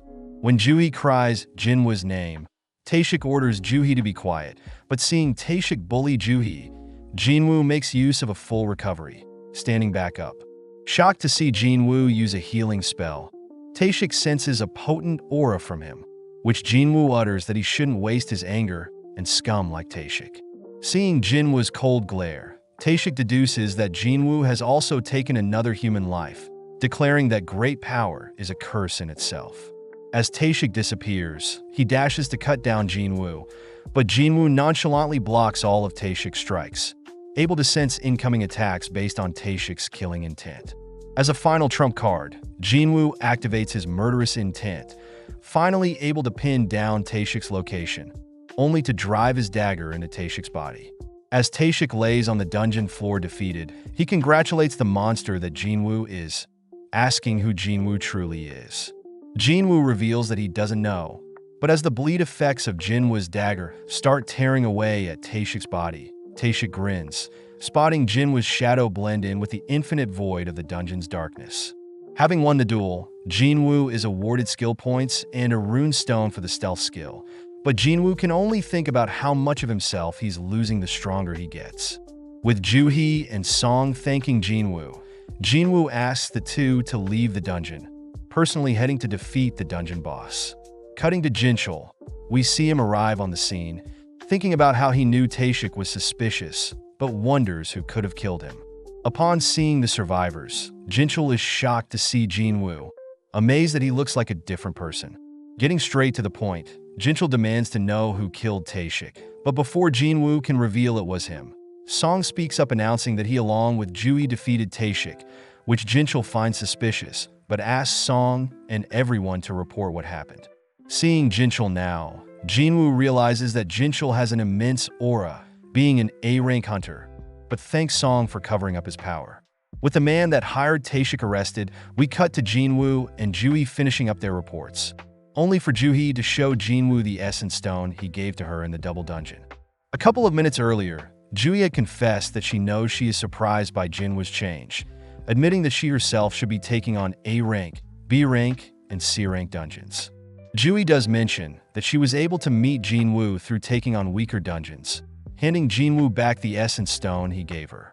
Jui reveals that she intends to finally retire, shocking Jinwoo, but Jinwoo knows it's what's best for her, accepting the stone and promising to visit her in her hometown. Flashing back, Jinchul is seen speaking to Jinwoo, warning him that Dongseok's younger brother, Hwang Dong-soo, is an S-rank hunter. Jinchul reveals that S-rank hunters have the ability to transcend the law, meaning Jinchul recommends Jinwoo flee the country. But as Jinwoo grips the essence stone, he reasons that he must get stronger quicker in order to fight his battles. The next day, Jinwoo is brought to his first dungeon raid by Jinho, but Jinwoo is weirded out by the other hunters Jinho had gathered. Jinho states that the remaining party members are actually hunters, but they are unable to fight due to certain injuries and addictions. But Jinho reiterates that they should be fine to certify their group for a raid. Looking around, Jinwoo spots a little girl, surprised that someone so young is a hunter, but the girl speaks up, telling Jinwoo not to be rude. Snapping back, Jinwoo deduces that the girl is still in high school and at E-rank, but changing topics, tells everyone that Jinho and himself will be taking on the dungeon alone. Before Jinho and Jinwoo enter the dungeon, Jinho reminds everyone that they will get paid $3 million for simply waiting outside for each raid. But if they tell anyone about the details of these raids, they will be penalized by 10 times the amount. Off to the side, Jinwoo inspects the stealth runestone he got from slaying Taeshik, crushing it, only to be amazed to have obtained the stealth skill. Looking around, Jinwoo notices Jinho all suited up again, but this time with a set of armor that will boost all of Jinho's stats. But as Jinho begins bragging about how rare the armor is, Jinwoo nonchalantly pushes Jinho over with a single finger.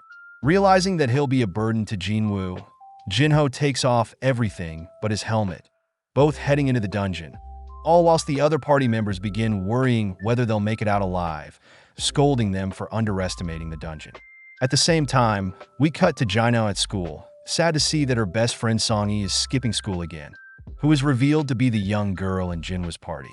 With only several minutes passing, Jinwoo's party members notice Jinho jogging out the gate, believing that Jinho and Jinwoo fled, but soon realize that Jinwoo and Jinho were able to solo the dungeon, as the dungeon portal begins to close behind Jinwoo. With Songi and the others shocked, Jinho states that they have 2 other dungeons to raid today, asking everyone to begin heading to their next destination. In the next dungeon, we see Jinwoo draw the attention of all the goblins, waiting for Jinho to acquire as much essence stones as possible, only to dash towards the dungeon boss, instantly decapitating it. With several days passing, Jinwoo continues to grind various dungeons, racking up various levels, and even mastering his stealth skill, which Jinho never knew he had. Stopping for a breather, Jinwoo notes how easy it is to fight whilst invisible, but realizes his dash skill has leveled up. Sensing a beast approaching from behind, Jinwoo makes use of his new dagger-wielding skill and fatal strike skill, puncturing a hole in the beast. As Jinho begins collecting the slain monster's essence stones, Jinwoo begins recharging his mana with a potion, knowing that he should level his intellect attribute as his new skills are draining his mana. Jinwoo assesses his current power, placing himself between an A rank and B rank, still too weak to take on the Demon Castle. Out of nowhere, Jinwoo receives a notification from the system, notifying Jinwoo has reached the right level to take on the job change quest. Cutting elsewhere, we see a businessman, manager on, learn from another employee Kitchell that some strike team has paid $150 million to have the right to raid multiple C-rank dungeons.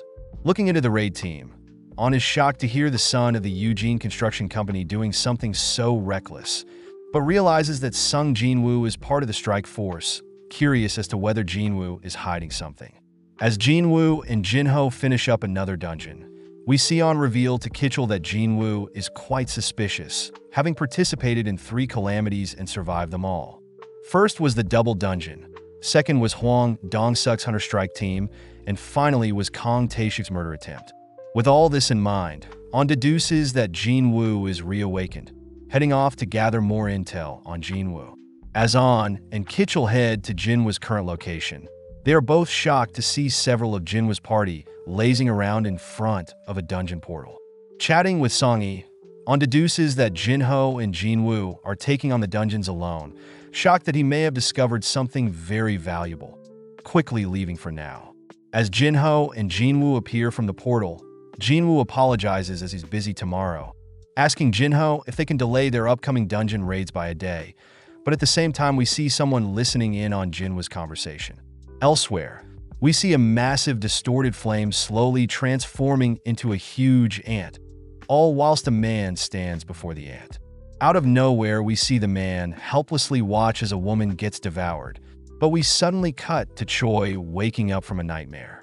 Having fallen asleep at his desk, Choi reaches for some top-secret documents, knowing that their raid to retake Jeju Island is near. That same night, we see Jinwoo parting ways with his party members, only to be stopped by On and Kitchell, introducing themselves as members of the White Tiger Guild. As On and Jinwoo sit down for a private chat, On gets straight to the point, offering Jinwoo a position in the White Tiger Guild, and states that he'll pay Jinwoo double of whatever Jinho is paying him.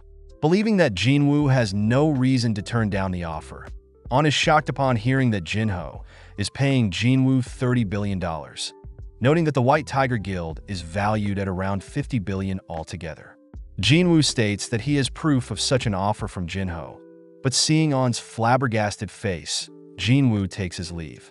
Stopping for a second, Jinwoo wonders how On figured out who Jinwoo is, instantly disappearing as Jinwoo activates his stealth skill.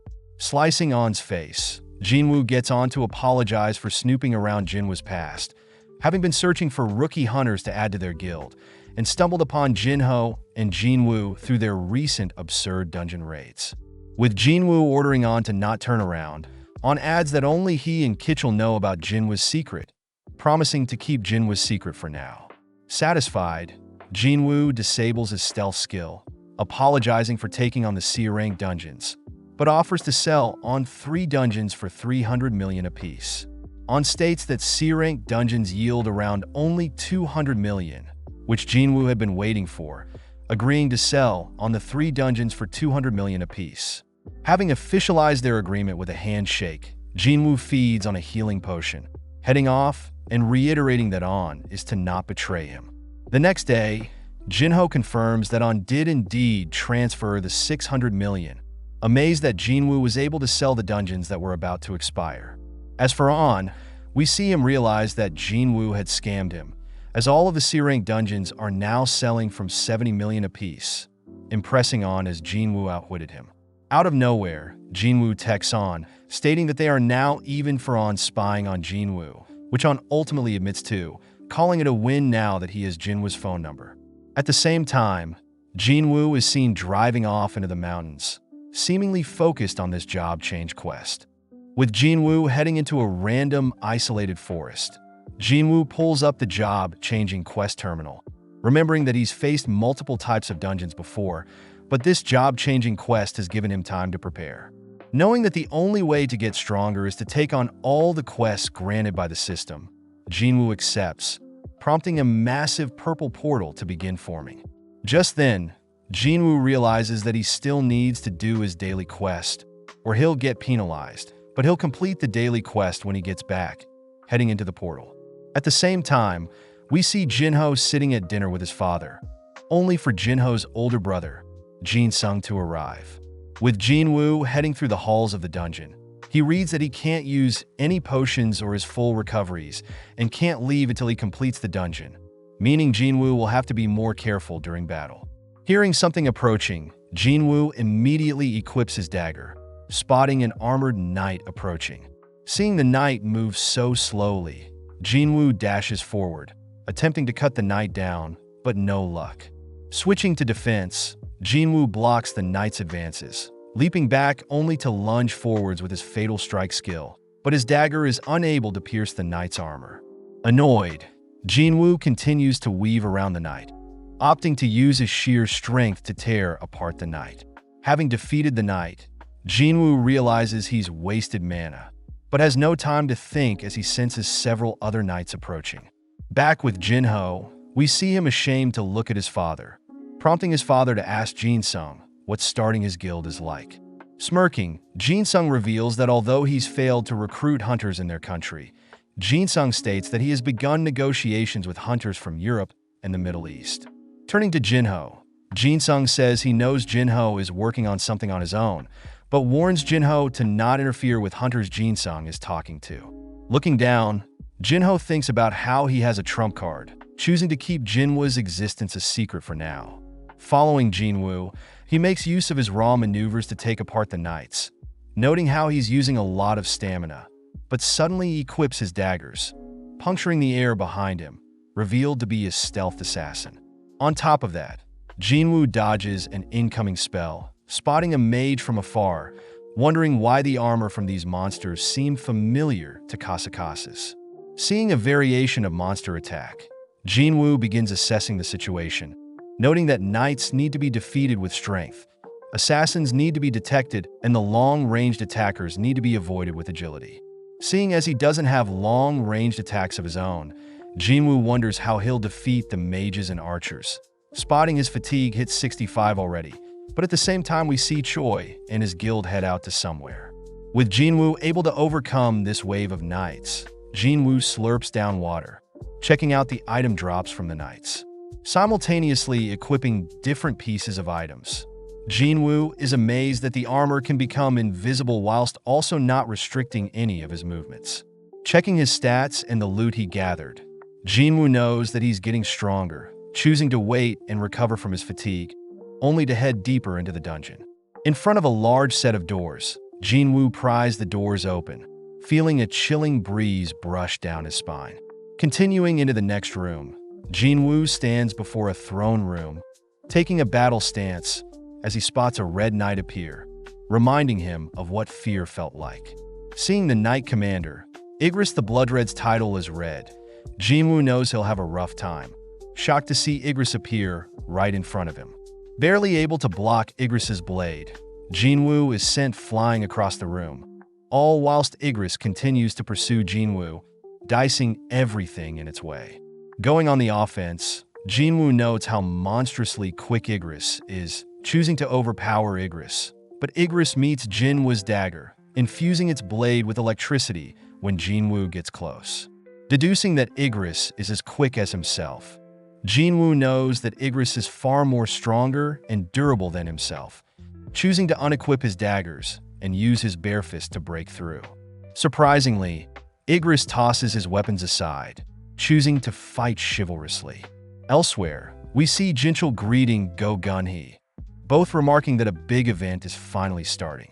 At that moment, Gunhee receives a call from Choi, who thanks Gunhee for approving their raid of Jeju Island, stating that they will now begin scouting the island before they raid it. Back with Jinwoo, Jinwoo is even more surprised to see Igris' speed increase, forced against a wall as Igris pummels Jinwoo with punches. Having escaped, Jinwoo notes how he's still damaged, even though he blocked all of Igris' attacks. Knowing that he needs to speed up, Jinwoo activates his dash, dancing around Igris, only to begin attacking Igris. As the battle draws on, Jinwoo notices Igris matching and surpassing his speed, grabbing a hold of Jinwoo only to toss him into the air. Following up, Igris tosses some rubble at Jinwoo, following up by kicking Jinwoo into a nearby pillar. Dashing forth, Jinwoo attempts to catch Igris off guard, managing to land a powerful kick on Igris' head, seeing Igris faint, but suddenly Igris wakes up, replying with a kick of his own. Running after Jinwoo, Igris drags Jinwoo against the throne room's wall, only to toss Jinwoo to the other side of the room, who coincidentally collapses onto the throne itself. As Igris approaches Jinwoo, we see that Jaina has just finished making dinner for Jinwoo, heading into her room to study. With Igris calling back his sword, He raises his blade into the air, flawlessly bringing it down onto Jinwoo. Out of nowhere, Jinwoo catches Igris's sword, disarming Igris, only to equip his own dagger, plunging it into Igris's eyes. With Igris distracted, Jinwoo continues to push Igris back, smashing him against a wall, taking back his dagger, only to re-equip it, driving it into Igris's neck, this time channeling all of his skills to ensure it pierces Igris's armor. With a system terminal confirming that Jinwoo had defeated Igris, Jinwoo collapses to the ground, spotting that he had received 1.5 million gold, Igris's S-Rank helmet that grants Jinwoo 20 strength and vitality stat points, and finally a runestone for the ruler's hand skill. Realizing that he was also given an instant teleportation stone to leave the dungeon, Jinwoo suddenly sees hundreds of portals open nearby, learning that he needs to last as long as he can in order to earn enhancement points for the best class possible. With a timer starting, hundreds of knights begin to flood the throne room. But compared to Igris, Jinwoo knows he can take on these knights. Seeing as the wave of knights aren't stopping, Jinwoo chooses to use 200 mana to activate his stealth skill, sneaking around a pillar and noting how every second of stealth costs 1 mana, meaning he has 190 seconds left of stealth. Just then, one of the mages activates a tracking spell, breaking Jinwoo's stealth, forcing Jinwoo to activate his murderous intent, destroying the knights that are charging at him. With all his mana gone and his health low, Jinwoo reasons he should leave with the teleportation stone, but out of nowhere a knight manages to sneak up on Jinwoo, knocking the teleportation stone out of his hand, prompting the remaining hundreds of knights to begin swarming Jinwoo. Completely cornered, Jinwoo admits that he doesn't know where the teleportation stone is, rushing towards the crowd to dismantle a few of them. With Jinwoo's stamina and mana already depleted, Jinwoo steals his resolve, continuing to push through the endless swarm of knights. Able to trade blow for blow with most of the knights, Jinwoo states that he is very familiar with the feeling of despair, but with his vision beginning to dull and his movements slowing down, Jinwoo hears a voice reminding him that Jinwoo is named the weakest hunter for a reason. Beginning to hear all sorts of voices whilst Jinwoo gets beaten down, Jinwoo suddenly feels Song asking him to relax and rest, suddenly imagining someone familiar appear before him. Recognizing the voice, Jinwoo hears the voice ask him to give up as Jinwoo has already come so far. But as Jinwoo looks up, he's terrified to see his former self beckon him to give up. Cutting elsewhere, we see Go Gunny regret not being fit enough to help out in the third failed Jeju Island raid, hearing that Jinchul was a security guard that helped everyone communicate. Gunny states that many lives were lost in the failed raid, but Gunny knows that the only way to overcome said traumas and fears is to defeat and surpass said hurdles. Back with Jinwoo, he is shocked to see how different his former self is, terrified when his former self agrees with him. His former self begins berating how weak Jinwoo is, but Jinwoo suddenly senses something approaching, barely able to leap out of the trajectory of a sword slash. With his former self continuing to mock how pathetic Jinwoo looks, Jinwoo attempts to avoid the approaching knights, but gets caught off guard, having his face smashed into the ground. Finally unable to move and his vision slowly slipping, Jinwoo hears his former self scold him for being cocky and not more prepared, slowly beginning to believe that he had wasted his second chance at life, ironically dying at the hands of statues once more. Just then, Jinwoo spots a system terminal pop up, notifying Jinwoo that he failed to finish his daily quest and will be transferred to the penalty zone. With Jinwoo's former self congratulating Jinwoo for being lucky, Jinwoo finally falls unconscious only to wake up in the penalty wasteland, happy to see that the system must be cheering him on. Immediately purchasing several potions to recover his stamina, Jinwoo tries to replenish his health with potions. But Jinwoo learns that potions can't heal people that are below a certain amount of health and can only be healed naturally over time or after a level up. Just then, several centipedes appear, but luckily Jinwoo notices their names are in orange font, immediately dashing forward only to equip his dagger, easily dismantling them all. At the same time, we follow Jaina, who has woken up. Spotting the meal she made Jinwoo is still there, wondering if Jinwoo got a girlfriend and hopes that Jinwoo remembered she has a parent-teacher interview the next day. Having slayed all the centipedes, Jinwoo is happy that level ups completely restore his health and mana, heading into the system shop to prepare with the remaining 10 minutes he has. Spotting the Night Killer sword, Jinwoo immediately purchases the blade, as the sword does 25% more damage to the armored beast. Next, Jinwoo crushes the rune stone that Igris dropped, obtaining the skill Ruler's Hand, a skill that doesn't require mana, and is the skill Igris used to retrieve his sword without needing to touch it. Trying the skill out on the corpse of a centipede, Jinwoo is notified that he can't pick anything too big, but seeing as his time in the penalty zone is up, Jinwoo braces himself for the endless swarm once more. As Jinwoo is transported back to the throne room, we cut to Choi chatting with Cha, apologizing for putting Cha through something so painful, but Cha reassures Choi that this is nothing compared to what the fallen hunters had to go through. As Choi is notified of approaching enemies, we cut back to Jinwoo, able to now easily destroy the knights surrounding him. But Jinwoo notes how strange it is that the swarm is endless and he isn't leveling up. Upon spotting a mage in the crowd, Jinwoo wonders why he hasn't been hit by any of the mage's spells yet, but suddenly realizes that mage is using summoning magic and creating these endless knights. Leaping into the air, Jinwoo tosses his dagger at the mage, instantly killing the mage along with all of the mage's summons. With the system finally notifying Jinwoo of a monster slain, Jinwoo activates his stealth, luring all the remaining mages to track Jinwoo down, and in exchange Jinwoo spots 5 mages tracking his location. Retrieving his dagger with his ruler's hand, Jinwoo immediately slays another mage, bringing the total to 4. Making use of his ruler's hand, Jinwoo crushes the armor of a knight from afar, only to follow up by dragging another mage towards him, bringing the total down to 3. Sensing the 3 mages nearby, Jinwoo watches as the 3 mages combine their magic to summon a golem from the armor of the fallen, prompting Jinwoo to position himself above the golem. Able to run past the golem, Jinwoo begins making his way towards the remaining mages, able to evade the golem's punch, only to dash forth and slay the remaining 3 mages. Sensing the golem is still active, Jinwoo is forced to block the golem's attack with his dagger, ultimately punching a hole in the golem, finally ending the job change quest. Excited to see what types of job titles he will get to pick from, Jinwoo gets weirded out when the system terminal begins uttering cryptic lines, spotting the word Shadow Army highlighted. Out of nowhere, Jinwoo sees that he has acquired the Necromancy class, annoyed as necromancers are magic types who rely on their undead summons, whereas Jinwoo has been focusing on an assassin-type build.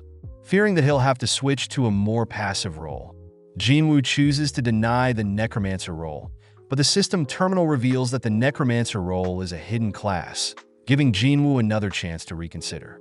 As Jinwoo walks around weighing the pros and cons, Jinwoo uses the mages that summon the knights as reference for the potential of the Necromancer class, coupled with the fact that the dungeons seem to be testing him, ultimately convincing Jinwoo. On top of that, Jinwoo can still be on the front line, and will have an army to fight alongside him, prompting Jinwoo to accept the Necromancer class. Upon accepting the quest, a dark smog begins wrapping around Jinwoo, all whilst the terminal rewards Jinwoo bonus points for exceeding the expected time, not using the teleportation stone, having more than 50% health remaining, and having defeated all the enemies. The system terminal notifies Jinwoo that he is able to upgrade his current class, completely consuming Jinwoo with darkness only for the darkness to swell into a ball, only to erupt. Jinwoo sees that his Necromancer class has been upgraded to Shadow Monarch, along with several other unique skills and 10 ability points. Shocked that everything happened so fast, suddenly seeing a dark shadow appear around the corpses of the defeated knights, spotting the word Shadow Extraction near the knights' bodies. The system terminal suddenly asks Jinwoo for a keyword to activate Shadow Extraction, but after a few seconds of thinking, Jinwoo chooses the words Arise. Out of nowhere, hundreds of Shadow Knights begin forming from the corpses of the defeated knights, shocking Jinwoo as he also sees that the skills Shadow Extraction and Shadow Storage allows him to use up mana to summon Shadow Soldiers along with storing and summoning whenever he likes. Knowing that the chances of Shadow Extraction change depending on strength of target along with time of death, spotting his Shadow Knight and mages are regular rank and level 1. Just then, Jinwoo wonders if he can extract S-rank and A-rank targets, heading over to Igris. Seeing as there is a limit to how many shadow soldiers Jinwoo can keep, Jinwoo releases 11 existing soldiers, getting serious as Jinwoo cries for Igris to arise. With a powerful gust of wind bursting from Igris's corpse, Jinwoo unfortunately sees that his shadow extraction has failed, spotting that he has 2 more tries. Taking a deep breath, Jinwoo is pissed that Igris is not becoming one of his shadow soldiers, meaning Jinwoo only has 1 try left. Crying that the former King Igris is clinging to is no longer with him, Jinwoo states that Igris's abilities shouldn't be wasted, as Jinwoo offers Igris to serve him. With the final chant of Arise, Jinwoo smirks, sensing a powerful aura beginning to form, ultimately birthing the new shadow soldier Igris. With the system terminal notifying Jinwoo of his successful shadow extraction, it asks what Jinwoo will name his new level 7 Knight rank shadow soldier, but without a moment of hesitation, Jinwoo chooses to stick with the name Igris. As Igris and Jinwoo's shadow army kneel before Jinwoo, we cut to Choi and his guild, all completely shocked as they realize the ants they once knew are evolving, having sprouted wings.